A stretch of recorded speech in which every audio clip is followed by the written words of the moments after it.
Welcome to beautiful dress maker channel.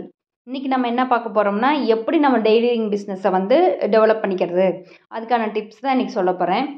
First tip என்னன்னு பார்த்துக்கிட்டிங்கன்னா, நமக்கு ஒரு கஸ்டமர் வந்து நம்ம ப்ளவுஸ் கொடுக்குறாங்க அப்படின்னா, அவங்க என்னென்ன அந்த ப்ளவுஸில் வந்து அவங்க கொடுத்துருக்க ப்ளவுஸ்லேருந்தே நமக்கு வந்து சில அளவுகள் வந்து சேர்த்தி சொல்லுவாங்க. அதாவது ஒரு 1/2 இன்ச்சு கீழே இருக்குங்க, இல்லை 1/2 இன்ச்சு டைட் பிடிங்க, 1 இன்ச்சு பிடிங்க அப்படிங்கிறத வந்து அவங்க சொல்லுவாங்க. அவங்க சொல்கிறதையும் வந்து நம்ம வந்து அந்த நோட்டில் வந்து அவங்க நேம் போட்டு அவங்களுடைய ஃபோன் நம்பரு இது எல்லாமே நம்ம எழுதிக்கணும். அவங்களோட ஃபோன் நம்பரு, அவங்க நேமு, அவங்க சொல்லக்கூடிய அந்த கரெக்ஷன், அவங்க கொடுத்துருக்க அளவு ப்ளவுஸ் எல்லாமே கொஞ்சம் இதாக இருக்கும், அவங்களுக்கு கம்ஃபர்டபுளாக இருக்காது, அதில் என்னென்ன பிரச்சனை இருக்குங்கிறதும் சொல்லியிருப்பாங்க. நம்ம வந்து அது ஒரு நோட்டில் வந்து எழுதி வச்சுக்கணும். அதுக்கப்புறம் நம்ம வந்து அதை அளவெடுத்து கட் பண்ணும்போது நம்ம என்ன அளவு பாடி லூஸு என்ன எவ்வளோ வைக்கிறோமோ, ஒவ்வொரு அளவையும் எவ்வளோ வைக்கிறோமோ அந்த அளவை வந்து அதையும் வந்து நம்ம நோட் பண்ணிக்கணும். ஓகேங்களா? நம்ம நோட் பண்ணிக்கிறது ஃபஸ்ட்டு ஸ்டெப்பாக இருக்கணும். அவங்க நேம், ஃபோன் நம்பர், அவங்க கொடுக்கக்கூடிய கரெக்ஷன், அவங்க சொல்லக்கூடிய கரெக்ஷன், அது இல்லாமல் நம்ம கட் பண்ணும்போது என்ன அளவு எடுத்தோம், ஏன் எழுதி வைக்கிறோம், நம்ம கட் பண்ணும்போது அளவு எடுத்தது ஏன் எழுதி வைக்கணும்னா, திரும்பவும் அவங்க கொடுக்கும்போது அதே அளவில் நம்ம ஈஸியாக மார்க் பண்ணி கட் பண்ணுறதுக்கு ரொம்ப ஹெல்ப்ஃபுல்லாக இருக்கும். நம்மளுடைய ஒர்க்கை வந்து குறைக்கும். நம்ம ஒரு டைம் அளக்கணுங்கிற அவசியம் இல்லை. திரும்பவும் அவங்க தைக்கிறது கொடுத்துறாங்க அப்படின்னா நம்ம வந்து மறுபடியும் அளந்துக்கிட்டு இருக்கணுங்கிற அவசியம் நமக்கு இல்லை. நம்ம வந்து ஆல்ரெடி எடுத்துகிட்டு போய் நம்ம கேட்போம், ஆக்சுவலாக கேட்கணும். நம்ம தைச்சி கொடுத்துட்டு அதில் என்ன கரெக்ஷன் இருந்தது, நாங்கள் முதல் தைச்சி கொடுத்தப்போ உங்களுக்கு எதாவது கரெக்ஷன் இருந்ததா, அப்படி இல்லை அப்படின்ட்டு பிரச்சனை, அது என்ன அளவு வச்சோமோ அதே அளவு, இல்லைங்க இதில் கொஞ்சம் லூஸ் இருந்தது அப்படின்னா அதை குறைச்சிக்கணும். ஓகேங்களா? ஸோ அந்த அளவு வந்து அதில் சேஞ்ச் பண்ணி அவங்க சொன்னோடனே அதை நம்ம டைரியில் வந்து எப்போவுமே நோட் பண்ணி வச்சுக்கணும். 2வது ஸ்டெப் என்னன்னு பார்த்துக்கிட்டிங்கன்னா லே அவுட். இது வந்து எல்லாத்துக்கும் நம்ம லே அவுட் போட தேவையில்ல. நம்ம ரெகுலர் கஸ்டமராக இருக்காங்க, அதிகமாக பார்க்கக்கூடிய கஸ்டமர் மேக்ஸிமம் ரெகுலர் கஸ்டமராக ஆகிடுவாங்க. ஏன்னா ஃபஸ்ட்டு கொடுப்பாங்க, அப்புறம் ஒரு மாதம் கழிச்சு கூட மேபி கொடுக்கலாம், ஆனால் திரும்பவும் கண்டிப்பாக அவங்க வருவாங்க. ஸோ அதனால் மேக்ஸிமம் வந்து நீங்கள் ரெகுலராக பார்க்கக்கூடிய மனுஷங்க உங்கள்கிட்ட தைக்கிறாங்க அப்படின்னா அவங்களுடைய இதை வந்து நம்ம மேக்ஸிமம் லே அவுட் போட்டுக்கிறது இன்னும் பெட்டராக இருக்கும். அடுத்த டைம் வரக்கூடிய ஒர்க்கை வந்து உங்களுக்கு வந்து குறைக்கும்.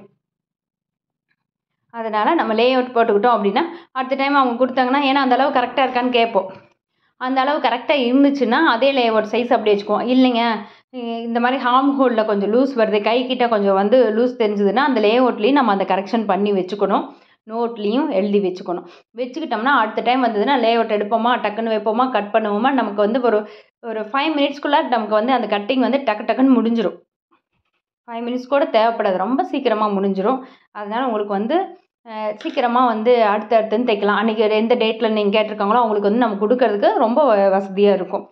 நெக்ஸ்ட்டு இப்போ வந்து அவங்க இதே வந்து ஒரு 4 பீஸு 5 பீஸு இந்த மாதிரி அவங்க தைக்கிறதுக்கு கொடுக்குறாங்க அப்படின்னா நம்ம என்ன பண்ணணும்னா, ஃபஸ்ட்டு பீஸ் மட்டும் ஃபஸ்ட்டு தைச்சு, அதாவது அவங்களுக்கு ஆல்ரெடி அவங்க கொடுக்கவே இல்லை, புதுசாக கொடுக்குறாங்கன்னா ஃபஸ்ட்டு பீஸ் மட்டும் நம்ம என்ன பண்ணணும்னா தைச்சிட்டு அவங்களுக்கு கரெக்டாக இருக்கா அப்படிங்கிறத நம்ம கமெண்ட்ஸ் வாங்கிக்கணும். ஃபஸ்ட்டு ஒரு பீஸ் மட்டும் தான் தைச்சி கொடுக்கணும். அவங்ககிட்ட கரெக்டாக இருக்கும் பட்சத்தில் நம்ம என்ன பண்ணோம்னா, அவங்க ஃபஸ்ட்டு பீஸ் கட் பண்ணும்போது அந்த கட் பண்ணுறத வந்து மற்ற மிச்சம் இருக்கக்கூடிய 4 பீஸுக்கும் நம்ம வந்து ஒரு பீஸில் 4 பீஸில் ஏதோ ஒரு பீஸில் வந்து நம்ம மார்க் பண்ணிக்கணும். கட் பண்ணக்கூடாது.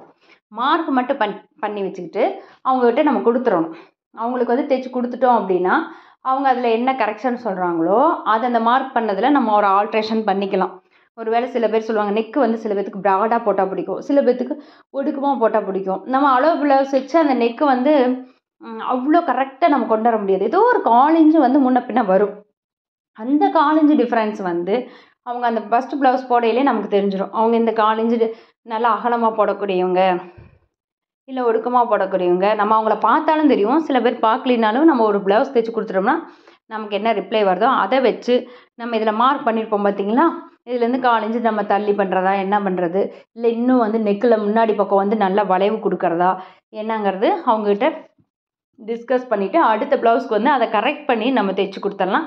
அதுக்கப்புறம் நீங்கள் 4 ப்ளவுஸையும் இல்லை ஒன்றா போட்டு, இல்லை 3 ப்ளவுஸ் ஒன்றா போட்டு நம்ம கட் பண்ணிட்டோம்னா நமக்கு டைமிங் சேவ் ஆகும், நம்ம சீக்கிரம் தைச்சி கொடுக்கலாம். அடுத்தது நெக்ஸ்ட்டு 4th ஸ்டெப் பார்த்திங்கன்னா, நமக்கு புதுசாக ஒன்று கொடுப்பாங்க, புது டிசைன் வரும், இல்லை புதுசாக ஒரு மாடலு, இல்லை காலர் வச்சு, இல்லை ஸ்லீவில் வந்து பஃப், இந்த மாதிரி ஏதாவது ஒன்று புதுசாக அவங்க வந்து கேட்பாங்க. பிரின்சஸ் கட்டு, அப்படின்னா நீங்கள் வந்து அதை வந்து மேக்ஸிமம் வந்து முடிஞ்ச வரைக்கும் நீங்கள் வந்து எடுத்துக்குங்க.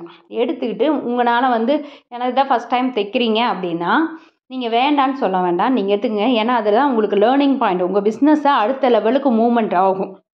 இது எல்லாமே எடுத்துக்கிட்டு அதுக்கான கற்றுக்கிறதுக்கான யூடியூப்லேயோ நிறைய டிசைன்ஸ் வந்து என்ன வேணுமோ எல்லாமே நமக்கு யூடியூப்பில் கிடைக்குது.